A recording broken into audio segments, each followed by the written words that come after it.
বিসমিল্লাহির রহমানির রহিম। আসসালামু আলাইকুম ওয়া রাহমাতুল্লাহি ওয়া বারাকাতুহু। আমি মোহাম্মদ হারুনুর। আজকে চলে আসছি আমাদের রংপুর বিভাগের মিঠাপুকুর থানাধীন কোল্ড স্টোরে।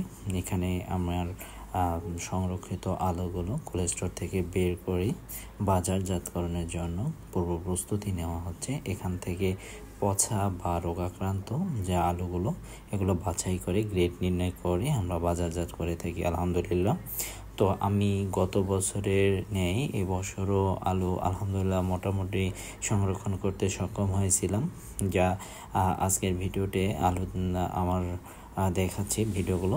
যে আমরা যদি যে সময় কৃষকের কাছ থেকে আলুগুলো সংরক্ষণ করে থাকি, সেই আলুগুলো সংরক্ষণ করার পরে একটা নির্দিষ্ট সময় পর আমরা কোল্ড স্টোর থেকে আলুগুলো বের করি। যেহেতু ফ্রিজে থাকে, সেক্ষেত্রে হিমায়ত পদ্ধতিতে ওগুলো শীতল হয়ে যায় এবং ভেজা থাকে। সেগুলো বাছাই করার জন্য, অর্থাৎ অনেকগুলো দাগ বা কাটা ছেঁড়া থাকলে সেগুলো আমাদের বাছাই করে গ্রেড নির্ণয় করতে হয়। সেক্ষেত্রে কোল্ড স্টোরের সামনে যে বারান্দাগুলো আছে, সেখানে ফ্যানে শুকিয়ে আমাদেরকে এগুলো বাজারে পাঠানোর পূর্ব প্রস্তুতি নিতে হয় এবং সেখান থেকেই আমাদের বীজ আলুগুলো সংরক্ষণ করতে হয়।